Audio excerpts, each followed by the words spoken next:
All right, welcome back. And today's lesson I call You Are the Rule and There Are No Exceptions. And what I mean by that is there's two parts to it. So the first part, you are the rule. And this is a really important concept to understand because something that happens, and I see it all the time, I might have even talked about this before, I see it in my peers, I see it in people that do a lot of personal development work, is they do the work, they implement it in their life, and kind of like what we talked about yesterday, it gets to this really intuitive place, and then they think because they know, they don't have to do it anymore, that they're not vulnerable. And so what'll happen is that they think just because they've learned all this stuff that they're automatically going to do it, and they start looking at other people and going, oh, you shouldn't talk to yourself so negatively, you shouldn't do this, you need to learn more about your emotions. And it sort of comes from this place of like, I've got it figured out and now I'm looking at everybody else. But here's the thing, everything you've learned about how people are, about how people operate, about things like confirmation bias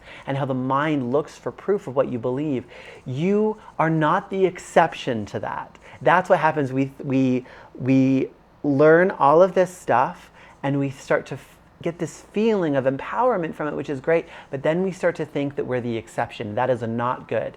Everything you've learned, you are constantly subject to. Your mind is always looking for proof of what you believe. You are always subject to confirmation bias. Your mind is always working to make real what you're talking about and the way you describe things. So with that being said, you've got to take everything that you're observing, everything that's happening, and always take that back to self-reflecting. The second that you think that you're the exception or that it doesn't apply to you, or now you can see it in everyone else because you're so healed, you're so far along, that way of thinking is a recipe for disaster because it breeds complacency. It's what I talked about when it gets to intuitive and then you forget how important it is, and then that compass needle starts to go. We don't want to get there. So always bringing it back to everything I've learned applies to me.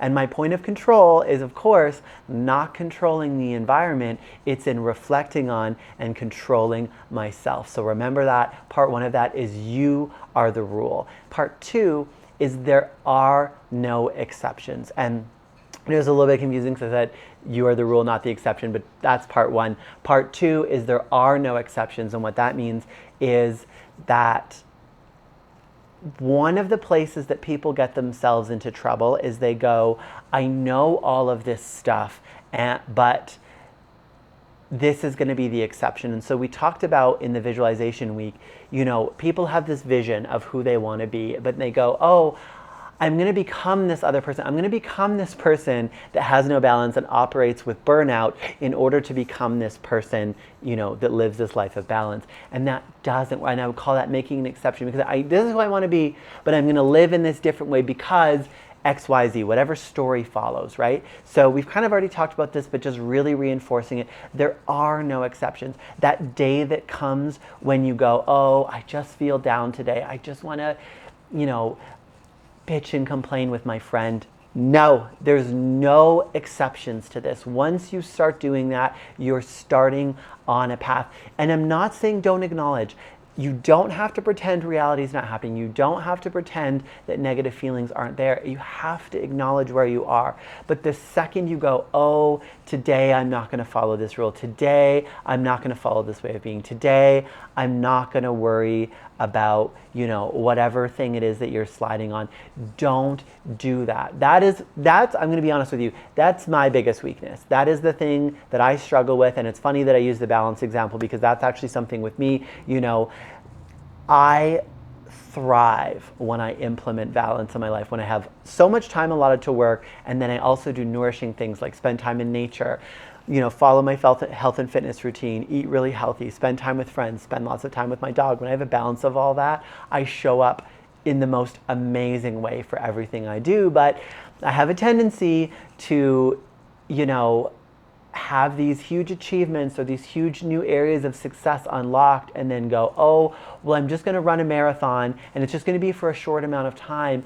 But that doesn't work, because we already learned it's not that you're doing or not doing, you're always doing something. So as soon as I move into that way of being where I'm practicing living without balance, even though I'm telling myself this story, it's just for this, it's just while I do this project, it's just for 3 weeks. What am I doing? I'm creating new patterns, I'm creating new habits, I'm creating the foundation for a new way of being that's not actually who I want to be. So there are no exceptions. Don't tell yourself a story about why this time or in this situation it's okay to not be who you want to be, to not move in the direction of who you're becoming, because once you stop moving in that direction, you're just moving in a different direction. There is no exception to that. You're always building a habit. You're always practicing a pattern, which is going to become your patterned way of being. So don't tell yourself a story. There are no exceptions. Decide who you want to be and be that person every day.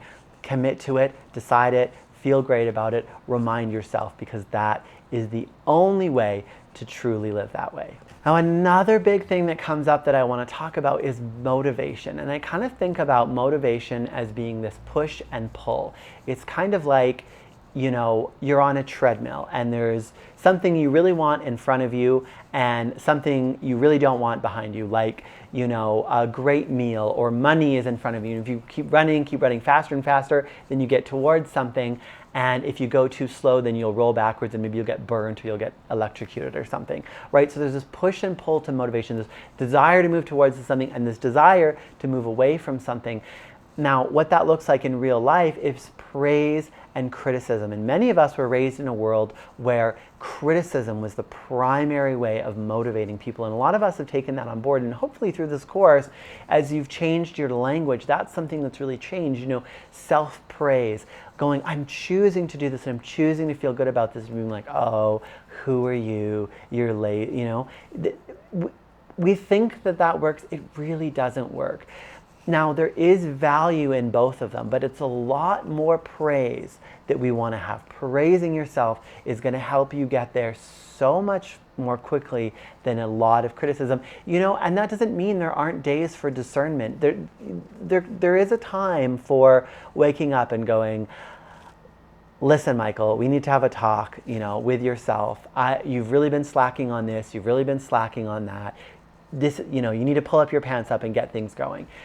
That's okay, there's a place for that, but it's sometimes, not all the time. Most of the time, praise is going to be your best friend. And as time goes on and we kind of forget how far we've come, you know, we have a tendency to look ahead and just look at what we don't have yet, which versus what we do, which is, of course, we talked about that. You can only calibrate to what you want or what you don't want. You can't calibrate to what you want by focusing on the absence of it. So focus on what you want. But when that, you know, that kind of like honeymoon effect with all the changes that you've had from this wear off, it can be really valuable way to praise yourself, to look back. You know, it's like we're climbing a mountain and we go, oh, you know, I'm still not at the top of Everest.